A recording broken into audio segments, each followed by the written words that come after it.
We have new phones from nothing, the 3A and the 3A Pro, and ooh, this is getting interesting.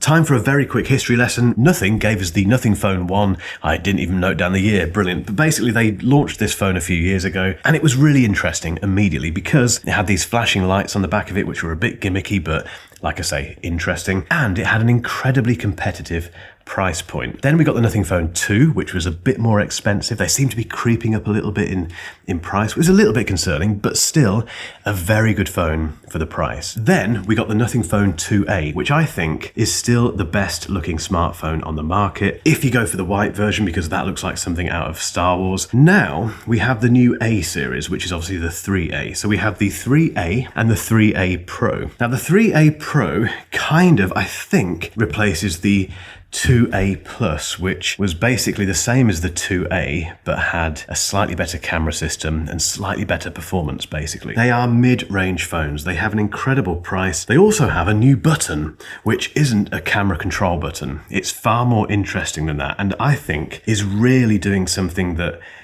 I've wanted for quite a while when it comes to AI, which I'll get onto later. But we just want to know, don't we, are these better than the other Android phones out there? And are they better than the iPhone 16e? By the way, guys, if you haven't entered our 200k subscriber giveaway, the link is in the description. There's loads of amazing prizes to win, and, well, it's drawing to a close quite soon, so get involved. Okay, let's go through the specs and the pricing, and there are lots of similarities between the 3A and the 3A Pro. So they both have a 6.7-inch AMOLED display with a 120Hz refresh rate and 3000 nits of peak brightness. They've both got IP64 water and dust resistance, and yes, they both have the same glyph interface with 26 individually addressable zones. They've both got the Snapdragon 7S Gen 3 chipset. They're both running Nothing OS 3.1, which is based on Android 15, and they both have an in-display fingerprint sensor and facial recognition. They've also both got 5000 mAh batteries with 50-watt fast charging, dual nano SIM and eSIM support, Wi-Fi 6, Bluetooth 5.4, and support for Google Pay. Now the two differences are the camera system. So the Nothing Phone 3A Pro has a better telephoto. Oh, the design is different. I'll come on to that in a second. Everything else is pretty much the same. When it comes to price, these are the prices and specs. So basically you can spend as little as £329 on one of these phones, and as much as 449 quid, which isn't very much at all. Oh, and if you're wondering about updates, both phones get 6 years in total, which includes 3 years of Android updates and 3 years of security updates. Let's start with the design of these two phones, and straight away, I want you to tell me in the comments which of these two you prefer. My favourite is this, the 3A. I just think it's got a bit more character. It's got that whole kind of Star Wars thing. I don't know what that is. It's kind of like it's got R2-D2 vibes. The Nothing Phone 3A Pro is just a bit more utilitarian, a bit more professional looking. It kind of befits its name, if you like. But out of the two, I would pick the 3A just in terms of design. They both have that glyph interface, which I won't go into in this video because I've covered it previously. It hasn't really changed from the 2A in that respect. And in terms of it being a gimmick versus it having useful applications, it sits somewhere in between the two. There are some interesting things that you can do with it, like, set the glyph to indicate how long a timer has left. Obviously notifications, when the phone rings, they can flash, and there's lots of different things they've built into it, which is definitely worth playing around with. And then there's just the fact that it's quite cool, and you can set it, for instance, to when you turn your phone over and put it face down on the table, it just flashes. It's just done it now. Amazing, I just love that. As for the rest of the design, they are very, very nice feeling phones. They are basically the same. They're the same size. They're using the same materials. They have a kind of matte finish around the sides. Let's talk about the display very quickly. And this is where I do have to mention Apple, I'm afraid. They are fantastic displays on these two very well-priced phones, and they have 120Hz refresh rates because, like every Android manufacturer, Nothing hasn't backed itself into a corner with this and made that made high refresh rates a thing for professional, expensive phones. Professional, you know what I mean. Basically, you spend 329 quid, you get a better display than you get on the 699 or 899 iPhone 16e. Madness. And they've got a button Please just hold on to your trousers for this. They've added another button, but it has nothing to, well, it does have something to do with the camera, but it's more to do with AI. Now, don't go away, don't close this window. Trust me, I feel like you about AI. It's incredibly boring and incredibly oversaturated in terms of smartphone features, but nothing has added a dedicated button for an AI-based feature, which is, I'm going to use that word again, really, really interesting, and I will get to that later.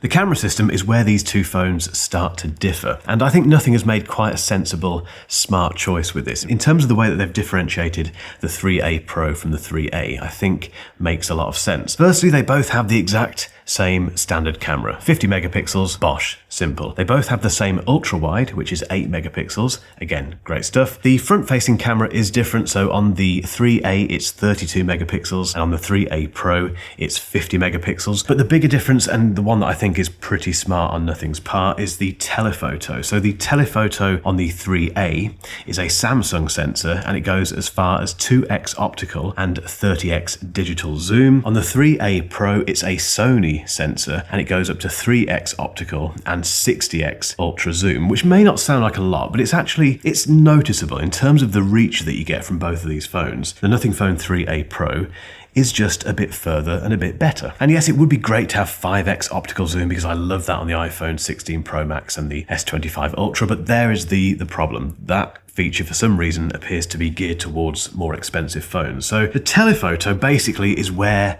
these two change. Now, as for the camera performance and the quality of the images, as always guys, I'll leave this to you to battle it out in the comments, because it's such a subjective topic. For me, Nothing Phone photos have always been very competitive. They've always been very good at their price point, and the 3A and 3A Pro are no different. I think the standard lens takes some fantastic photos, as does the ultra wide. The telephoto is definitely better on the 3A Pro. I prefer that slightly, a little bit more reach. 3x for me is better than 2x, put it that way. Once you go beyond that on both of these phones, and like every other phone I've tested over the last 12 to 18 months, it gets a bit too digital-y, a bit too AI-ified. I just don't find these images particularly great, or particularly useful really, but Nothing isn't alone on this. This is something that every smartphone manufacturer is kind of trying to do something with, and I just think as long as you've got a decent reach with an optical of 2 or 3x and that works for you, fine. How many people go beyond that? How many people need 60x zoom? But the overall image quality I think is very good in these photos. It's fast. Yes, it's a bit processed, but again, you get that on pretty much every phone these days, and if you want to tweak it afterwards, you can do, but straight out of the camera,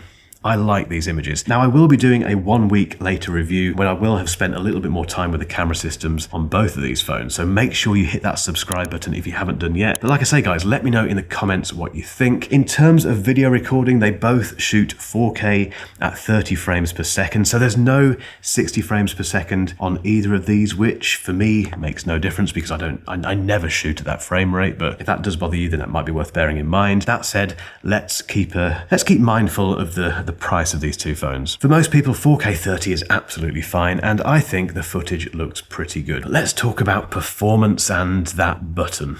Okay, performance, and yes, they both have an earlier version of the Snapdragon chip in here. Does that matter in everyday life? No, not at all. If you want stellar gaming performance, and if you do stuff with your smartphone that really requires a lot of power and all that sort of stuff, basically you shouldn't be spending $300, $400 or $500 or pounds on a phone. You should be spending £1,000 upwards and getting the latest chip and being happy with that. These are mid-range phones, so you are going to get an earlier version of the chip in there, but it's fine. Qualcomm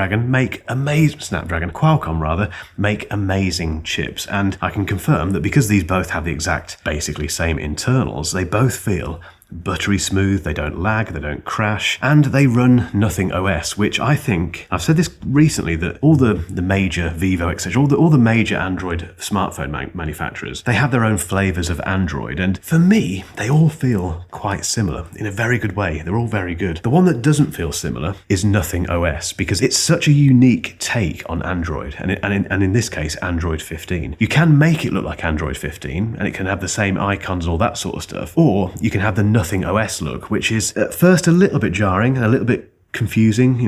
Working out which app is which is a little bit tricky, but It looks so refreshing. In terms of what you get in Nothing OS 3.1, there's a customizable lock screen now with widgets. You can rearrange the quick settings. There's a smart app drawer, which is basically intended to show you the apps that you use most often so you can get to them very quickly. In my experience, I prefer the standard app drawer, but your mileage may vary. That's pretty much it. But it is, like I say, the most interesting take on Android on the market. Then we have this button. What's it called? The Essential Key. Now, if I double press that, it takes me into what is called the Essential Space. Now, this is a very new feature for Nothing. Bear in mind, this is very much version 1, but the idea is, if for instance, I spot that camera over there, and I think, okay, I need to buy that camera, I can basically go into the camera app and take a photo with the Essential Key. So press the Essential Key. What that does is give me this little interface here where I can say, buy this camera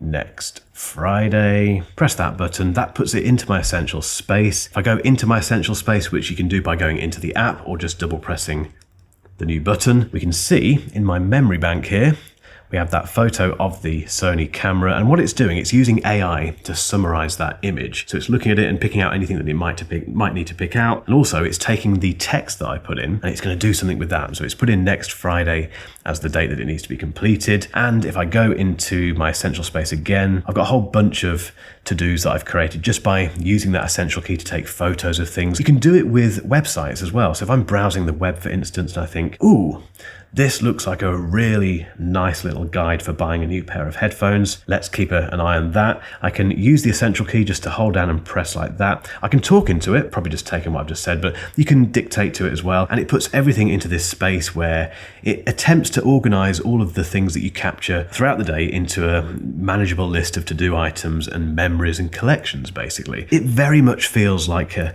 version 1. Like I say, it's a bit beatery, I think. I wish, for instance, you could manually add to-dos to the previous memories that you've captured. You can't do that. However, this is interesting. I've probably talked more about the Essential Space than I have collectively about all of the AI features that are in every single smartphone at the moment, because they're all the same thing. It's, image manipulation, it's help writing text messages, it's summarizing notes, it's all this kind of stuff, which is very, very impressive, but in reality, you don't have a lot of use for it. I think the Essential Space has a lot of promise. I think I think Nothing, they can do a lot more with it, but I'm glad they've given us access to this, and the fact that you can get the early access to new features as they come out is fantastic. You don't have to be a beta tester. It's interesting. There's that word again, and I can see myself using the Essential Space just to capture things and have somewhere to store it where I can go back, and it's used AI to pick things out, but it's not invasive AI. It's really simple. I love this Nothing. I just want to see it developed a little bit further. I appreciate this is version 1, but imagine what version 2 could be like. It's great, and I think it does deserve that button. This Apple, sorry, I keep bringing Apple back up, don't I? This is what that button, that additional button should be for. Not for taking photos, because we're all used to pressing the shutter button on the display. What we've never had, and some people may correct me in the comments if I'm wrong, but I don't think we've ever had a smartphone where you can have a dedicated button for recording stuff and having that stuff go into a little space and then have AI analyze that stuff and turn it into useful to-do lists. And it's a really smart idea. Very simple conclusion today, guys. These are wonderful phones and they will take some beating in 2025. 329 quid for the 3A. Even the Pro is just £449, which absolutely trounces the iPhone 16e in terms of value. And even against the Android competition, which is a bit stronger, these are still incredibly tempting, mainly because, well, one, they've got the specs to back it up, but two, look at them. They are so characterful. They've got great camera systems, and they have this button, which is finally doing something interesting with AI. Nothing, you have done it again. I do want to spend a bit more time with them, which is why I've got that 1 week later review coming up in a week's time, so make sure you hit that subscribe button not to miss that and turn on the bell, etc. My fandom of Nothing phones, it continues, guys. I'm so impressed with what they're doing in this industry. Please never change Nothing. You know what I mean? Please, Nothing, please never change.